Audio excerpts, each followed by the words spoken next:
Today, we'll be reading from Book of Acts, chapter 10, verses 24 to 33.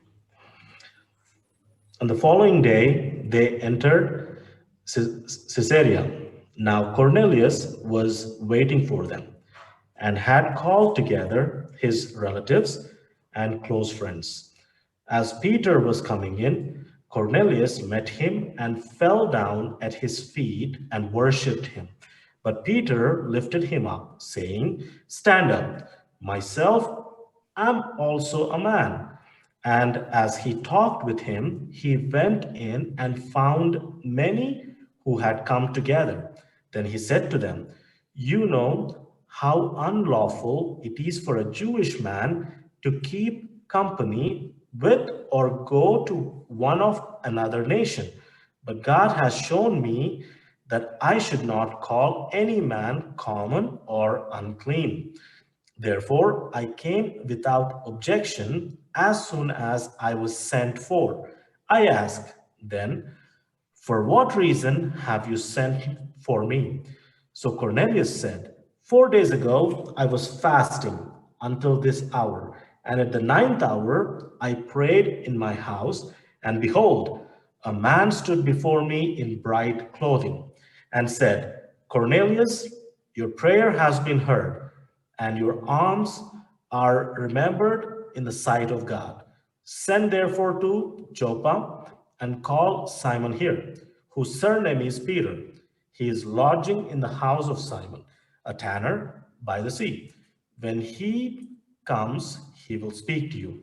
So I sent to you immediately, and you have done well to come. Now, therefore, we are all present before God to hear all the things commanded you by God." The word of the Lord. The second reading is from the book of Mark, Gospel of Mark, chapter 9, verses from 30 to 37. Jesus predicts his death a second time. They left that place and passed through Galilee. Jesus did not want anyone to know where they were, because he was teaching his disciples. He said to them, "The Son of Man is going to be delivered in the hands of men. They will kill him, and after 3 days he will rise." But they did not understand what he meant and were afraid to ask him about it. They came to Capernaum. When he was in the house, he asked them, "What were you arguing about on the road?"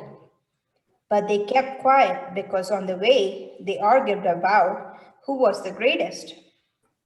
"Sit down," Jesus called the 12 and said, "Anyone who wants to be first must be the very last and the servant of all." He took a little child whom he placed among them. Taking the child in his arms, he said to them, "Whoever welcomes one of these little children in my name welcomes me. And whoever welcomes me does not welcome me, but the one who sent me." Amen. The word of the Lord. Thanks be to you.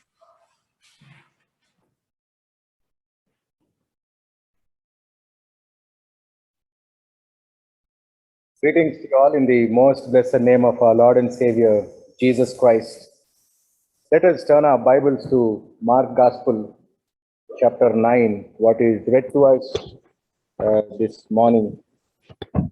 Some of you, it may be afternoon, and some it may be evening, because we are worshiping in different time zones in Zoom conference.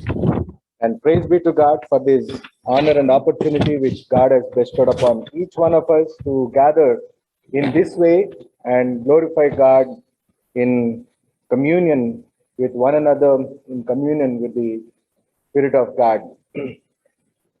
Mark chapter 9, verse 35. Jesus is asking his disciples to do this, to be his true disciples.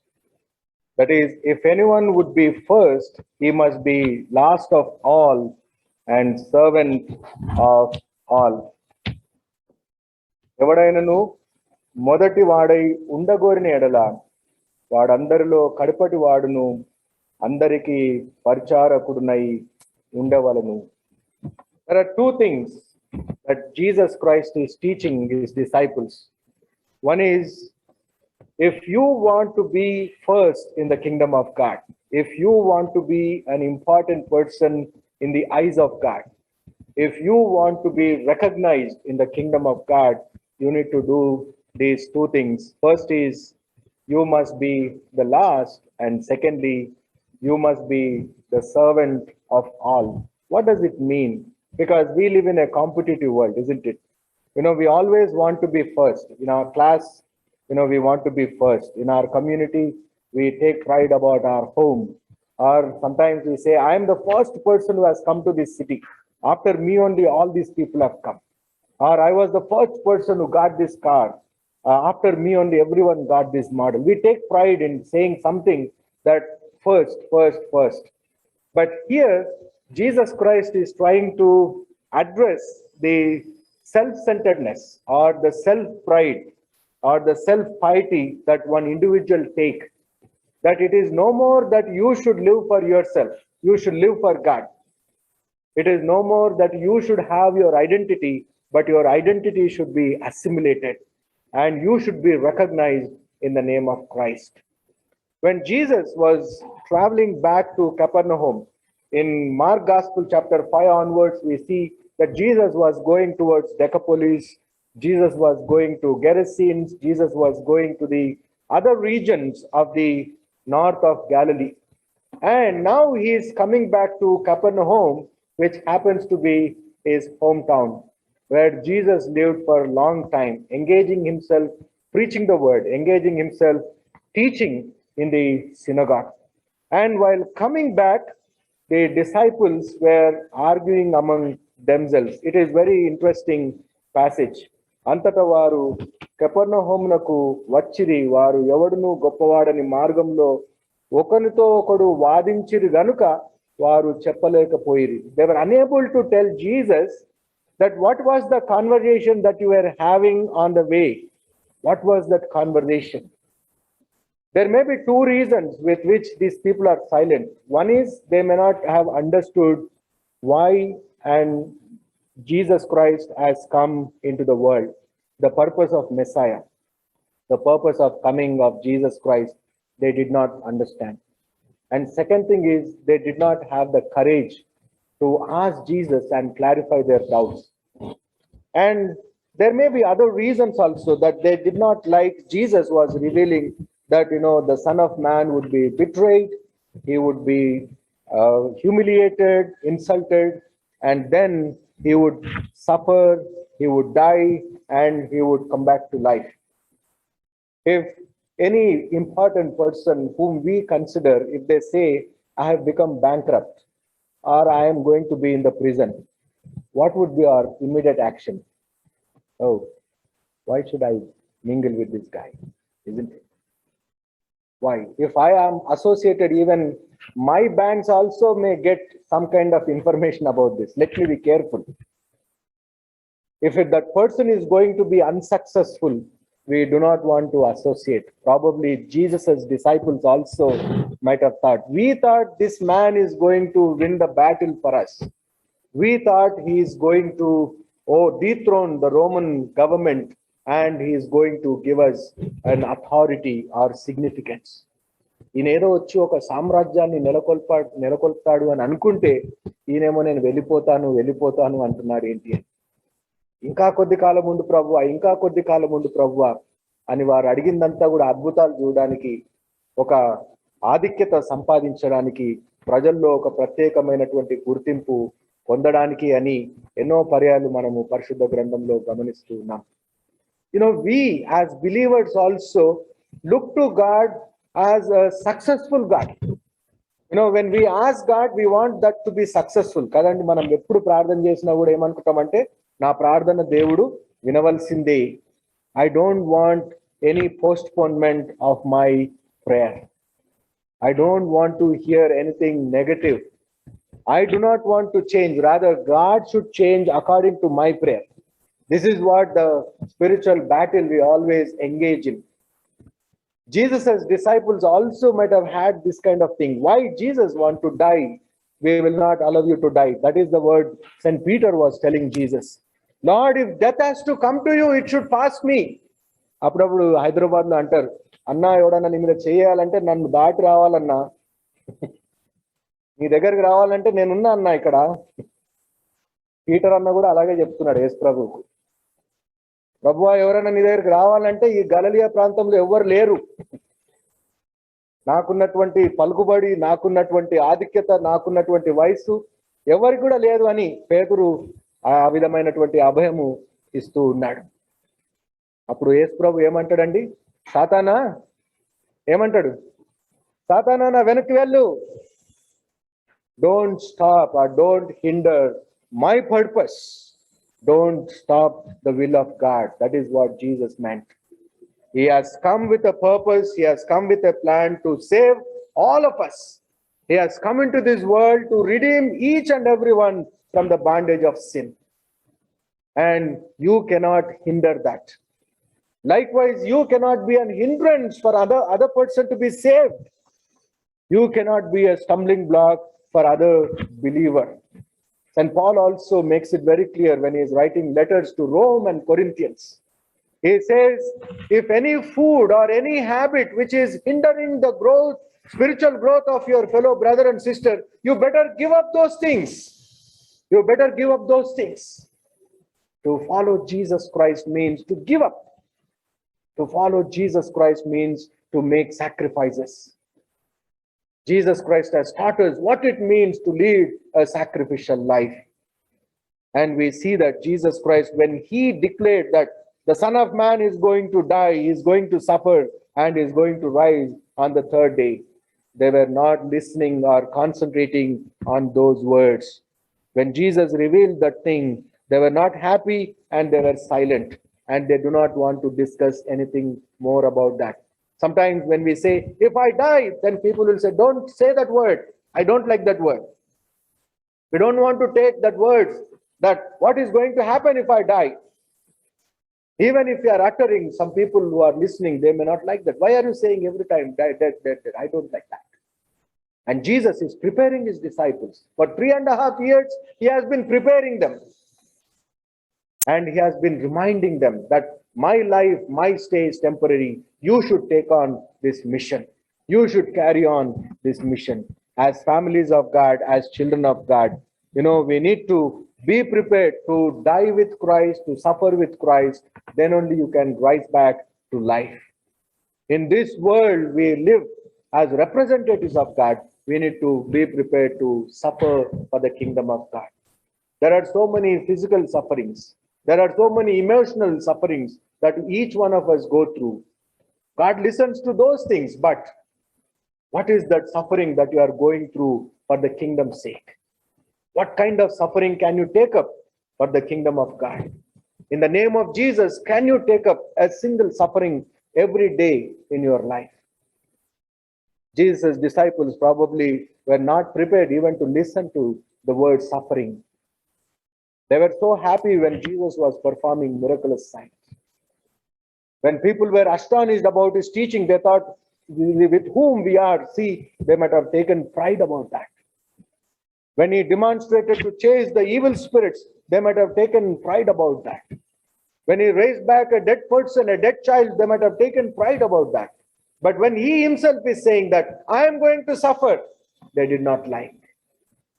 My dear brothers and sisters in Christ, if you want to be an important person in the kingdom of God, in this world, you should be prepared to suffer for the kingdom's sake. You should be prepared to sacrifice your life for the kingdom's sake. What are the sacrifices can we make? What are the things that we can give up? Sometimes our bad habits, we say, during Lent season, I don't want to take any alcohol. I don't want to take any meat, as though we are sacrificing for God. No. I'm going to fast and pray. These are not sacrifices. These are the things that will nourish your spiritual growth. I'm attending church every Sunday. Yes, You are not doing a favor to God. I'm giving my tithe to God. That is not a favor to God.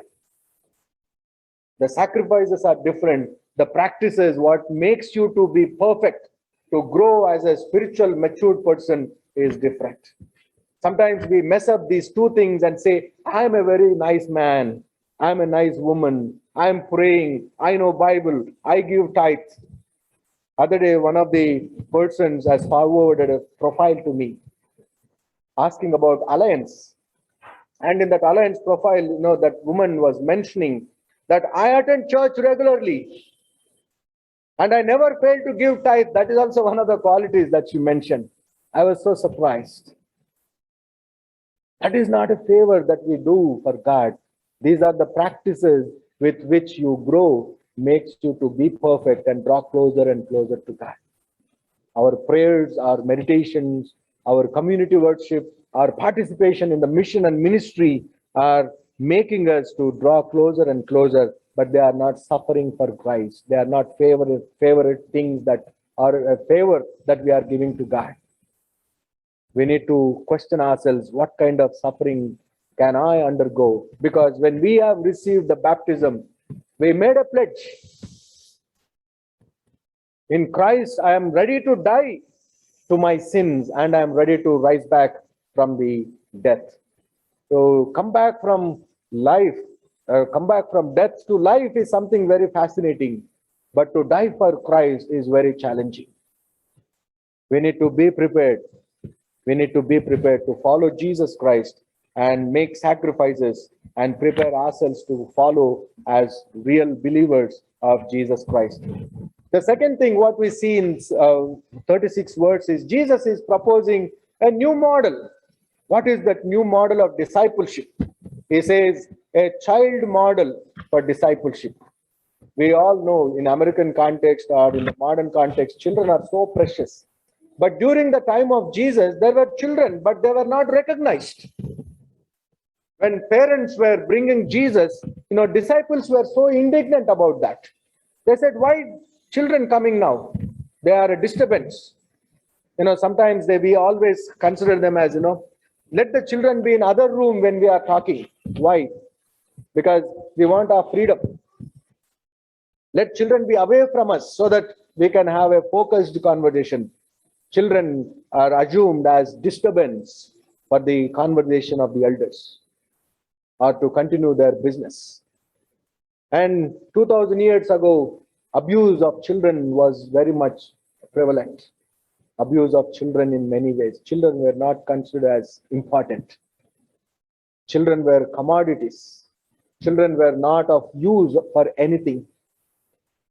After a certain age only, they were sold in the market in slave trade. If you remember, a girl child who was taken as a captive in the Babylonian kingdom, and she was able to tell about the prophet in our home country. And likewise, during the time of Jesus also, there were many children. And Jesus was indignant about his disciples, saying, why are you hindering those children? Let children come to me. You cannot stop children. And children are very important in the kingdom of God. To such belongs the kingdom of God. Why Jesus was telling about the model of discipleship about children is about their innocence, about their ignorance, about their helplessness, about their dependency. In the kingdom of God, when you are moving forward, you need to be sensitive to these kind of people who come across in your day-to-day life, who are dependent on you, who needs your support, who needs your help, who needs your encouragement, who needs your friendship and fellowship. Because these people who are around us, sometimes they are vulnerable for so many social stigmas. Their powerlessness sometimes may need our support. Their dependency may need our friendship. Welcoming those needed people in our community, recognizing those people in our community is very important to be part of the kingdom of God. You cannot be servant for an important person. Rather, you should be a servant for a least person. as Jesus mentions in Matthew Gospel chapter 25, మత్తయి సువార్త 25వ అధ్యాయం 40వ వచనంలో అంటాడు, మిక్కిలి అల్పులైనటువంటి ఈ నా సహోదరులకు మీరు చేస్తే గనుక మీరు నాకును చేసినట్టే. To the least of these you have done, to the least in the kingdom of God. We try to win the favor of an important person, isn't it? But the Bible interprets in the other way around. Don't identify yourself with an important person whom you consider. You identify with a needy person. That is what it means. And in Luke Gospel chapter 33 also he says, doing good to those who do not do good to you is very important. Luka suvarta 6వ అధ్యాయం 33వ వచనం. It says, doing good to those who do not do good to you. That means don't expect anything. When you are doing something good, don't expect. Sometimes in our conversations, unknowingly, these thoughts comes to our mind. నేను ఎంతో చేశానండి, వారికి నన్ను మర్చిపోయారు. నేను కానీ లేకుండాంటే వారికి లైఫే లేదు. అప్పుడప్పుడు భార్యాభర్తలు గొడవ పడుతూ కూడా అంటారు, నన్ను పెళ్లి చేసుకోకపోతే నీ గత ఏమయ్యేదో కదా, నేనే కానీ నీ లైఫ్ లో లేకపోతే నీ ఐడెంటిటీ లేదు, ఇంకా నన్ను బట్టే నేను ఇచ్చినటువంటి identity. These are all satanic words. Pride is something satanic which brings division. What happens when you take pride? Amma ఉంటుందా ఏమన్నా కాన్వర్జేషన్ తర్వాత? You need to be very cautious when you are taking pride. Do good, but don't expect. Never ever that should come to your mouth that because of me. And in Luke Gospel chapter 6 verse 34, Luka suvarta 6వ అధ్యాయం 34వ వచనంలో, lending without expectation of repayment. Even if you are helping somebody or giving somebody, don't expect that they should come and give back to you. Don't expect. Have you ever seen the slogan of Goodwill? Goodwill slogan. Putting the, what is that? I forgot actually. Someone can remind me. Putting the things for use or something. Somebody can Google that and tell me. What does the Goodwill slogan says? It's a very beautiful word. I always get captivated with that. What a nice word it is. Putting things for work, creating labor, creating opportunities for people, and putting the things for reusable. Putting the things for reusable. That is how they mean. That means in the kingdom of God, you need to put things for work. It cannot be stagnated. It cannot be confined. It cannot be confined. When you are giving something, you see that it is in work. You see that it is put to work. It will yield some fruit. It will be of some help to a needy person. Don't expect that you need to take it back from that person. And further, we see that, Jesus says in Luke's Gospel, chapter 14, verse 12, Luka suvarta 14వ అధ్యాయం 12వ వచనం, inviting to supper those who cannot invite you back. A person who cannot afford to have a respectable meal, you provide a meal. In American context, it is very hard, isn't it? To give $10 is very easy, but to go and buy groceries for $10 and cook and give is another challenge. Ammo vantana నాతోడు కాదే, వంటనా చాలా time, వంట అనగానే అమ్మో వద్దొద్దు అనిపిస్తుంది. ఎవరైనా చేసి పెడితే బాగుండు అనిపిస్తుంది. ఎవరైనా వంట చేసిస్తే చాలా సంతోషం అనిపిస్తుంది. That is the context in which we live. But during the time of Jesus, 2000 years ago, there were famines. There were agricultural slaves and laborers who did not have proper meal. But whereas the agrarian community societies were having lot of lavish food and luxury food, and they were wasting so much. In our time also, our children waste a lot of food, isn't it? How many children here really save the food, respect the food? Kids, do you respect the food? I'm talking to the kids here. Do you respect the food which is in front of you or waste it? In schools, I go and see sometimes they waste a lot of food. If they don't like it, just throw it. We waste a lot of food. But today also poverty and hunger are the main basic challenges for the human world. More than 1/3 of the population is starving every day. But praise be to God that there is abundance of food for us. Our parents work hard to provide ample variety of food for us. Our parents work hard so much we would enjoy every meal. We should not disrespect food. With respect, with gratitude, we need to thank God and we need to have the food. Sometimes our choices, our opportunities makes us so selfish and self-centered that we end up in wasting the food. And here Jesus Christ is saying, invite those people. It is not to serve the leftovers. In India also, sometimes we hear about leftovers are meant for the people who work as servants in the house. And nowadays servants also don't take leftover food. Sometimes some people keep in the fridge for 3 to 4 days, then before throwing they want to give to servants. Oh, anyhow we are not going to eat. That is not the purpose. When you are giving something to somebody, you give the best. Don't give the stuff which you want to throw in the trash. Don't try to go and share something that is of no use to anyone at all. Give something useful. Give something precious, what you consider. Go and share that. Then you can see a real joy. That is what Jesus Christ is teaching his disciples. Invite a person who cannot give you back. It's not that if somebody invites to our home, expecting them to invite us next week again. What is the menu? These are our conversations, isn't it? There is nothing wrong in that, having food fellowships, but also be mindful of the people who do not have food, who are standing in the street corners every day. Being kind to others is greatness in the kingdom of God. In schools also, they teach the children, you should be kind to everyone, isn't it? Learn to do good. Learn to be kind, very kind-hearted. If you are merciful to others, God is going to be merciful to you. If you are not showing mercy, if you are not using the gifts what God has given to you, if you are not using your gifts or putting them to work, they will not yield any result. They will not yield any result. Jesus is teaching his disciples about this.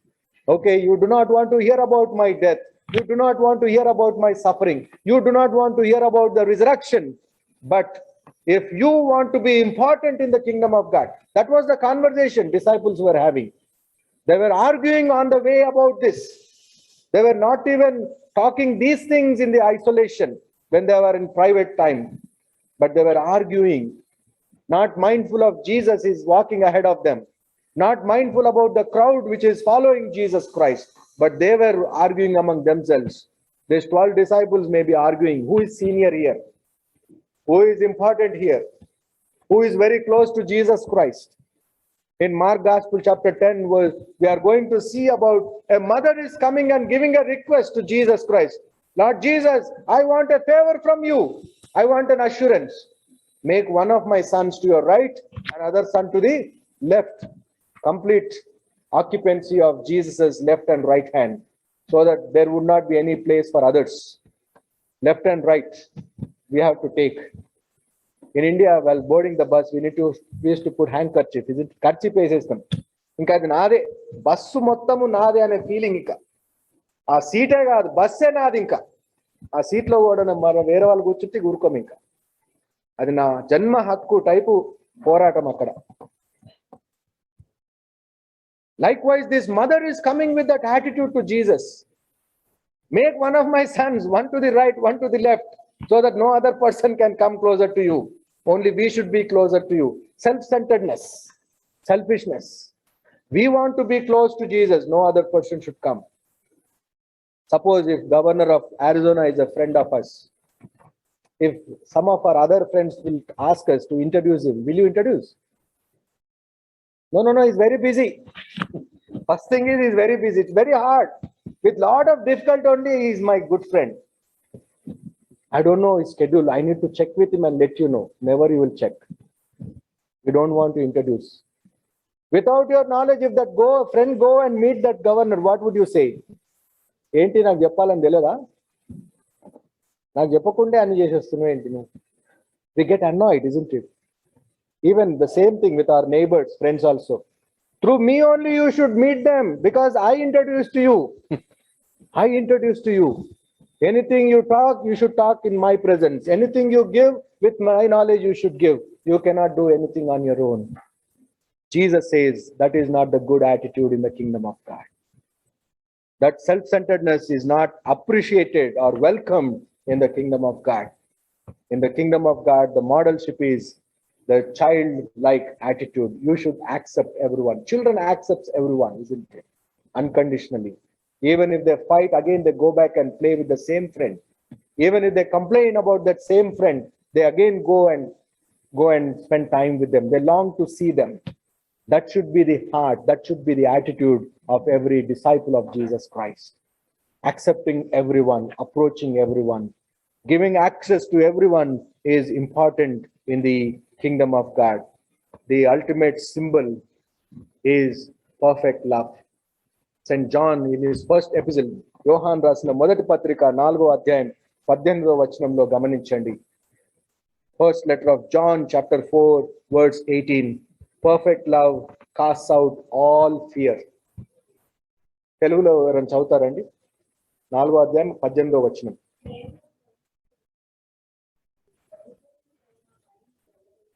Yes, ప్రేమలో భయం ఉండదు. Number 1, పరిపూర్ణమైనటువంటి ప్రేమలో భయము పోగొట్టును. కానీ మనం భయపెడతాం. We're very good in creating fear to people. అమ్మమ్మ అలా చేయకు, don't do that, don't do this. We create some kind of fear. Fear is something which is taught from externally. By birth, we are not born as with fear. Fear and pain, these are the external things which we teach to a child. By birth, a child do not know these two things. Any human being, these two things are taught externally, fear and pain. And the word of God says perfect love casts out all fear. That means we deliver people from the fear. That is the mandate with which Jesus Christ has come. When Jesus' birth news is announced, what was the catchy word which the angel was proclaiming? Fear not, fear not. For unto you in the city of David a savior is born. Do not fear. Jesus Christ also mentions many times, do not fear. Bhayapadakudi, bhayapadakudi. Don't fear. In this world there are challenges, no doubt about that.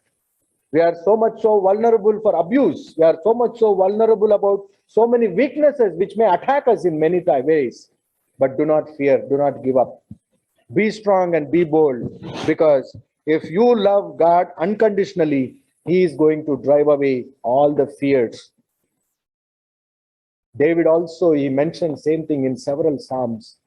He has delivered me from all the fears. He delivered me from all the fears. We live with fear. We live with COVID fear. We live with Delta virus fear. So many fears are dominating us. With fear, we go out. With fear, we are returning homes. With fear, we are doing our everyday, day-to-day routine. But we have a Savior who is casting out all the fears, provided you commit yourself to Him, provided you depend on Him, provided you unconditionally follow Him. Let us ask God this afternoon to give us that heart, to give us that burden, to be an important person in the kingdom of God with submissiveness, with humility, and with all the things. Then God is going to make you a perfect person. Shall we bow our heads and pause for a moment in silence, asking God to give us strength, give us courage, so that we would overcome every fear and be an important person in the eyes of God and in the kingdom of God. Our gracious God, our loving Heavenly Father, I thank you, Lord, for this time. I thank you, Master, for this opportunity to reflect upon your word. Lord, continue to give us your heart, so that, Lord, we would be prepared to lead a sacrificial life for your kingdom's sake, where we would be identified in the community as a servant of all, as a person radiating your love, driving away every fear of the persons who are around us. Continue to empower us with your spirit. In Jesus' name I pray.